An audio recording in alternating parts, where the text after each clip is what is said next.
దూత media, power of news. Hi hello నమస్తే, welcome to దూత మీడియా. నేను మీ శ్రావ్య. తెలంగాణ రాష్ట్రంలో ప్రతిష్టాత్మకంగా జరుపుకునే బోనాల ఉత్సవాలు ఈ ఏడాది మరింత వైభవంగా నిర్వహించేందుకు ప్రభుత్వం భారీ ఏర్పాట్లు చేస్తుంది.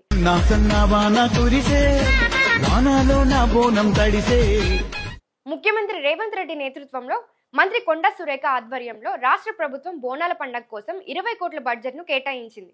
ఈ బడ్జెట్ ద్వారా గోల్కొండ కోటలోని జగదాంబిక అమ్మవారి ఆలయం వద్ద మొదలయ్యే బోనాల ఉత్సవాలు, పాత బస్తీ లాల్ దర్వాజా, సికింద్రాబాద్ మహంకాళి ఆలయం, బల్కంపేట ఎల్లమ్మ తల్లి ఆలయం, లష్కర్ బోనాలు, రంగం కార్యక్రమాలు, అమ్మవారి అంబరి ఊరేగింపు వంటి పలు కార్యక్రమాలు ఘనంగా నిర్వహించేందుకు ఏర్పాట్లు జరుగుతున్నాయి.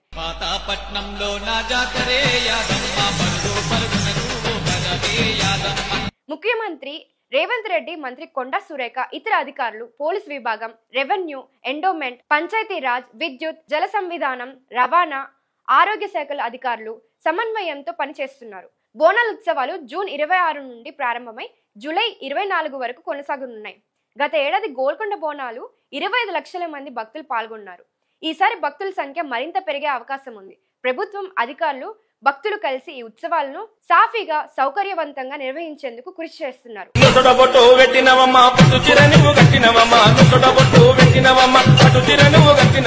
అమ్మవారి ఆశీర్వాదంతో ఈ ఏడాది బోనాల ఉత్సవాలు మరింత వైభవంగా జరగాలని ఆశిద్దాం. మరిన్ని ఇలాంటి లేటెస్ట్ అప్డేట్స్ కోసం చూస్తూనే ఉండే దూత media. Thank you. For more updates please subscribe దూత మీడియా.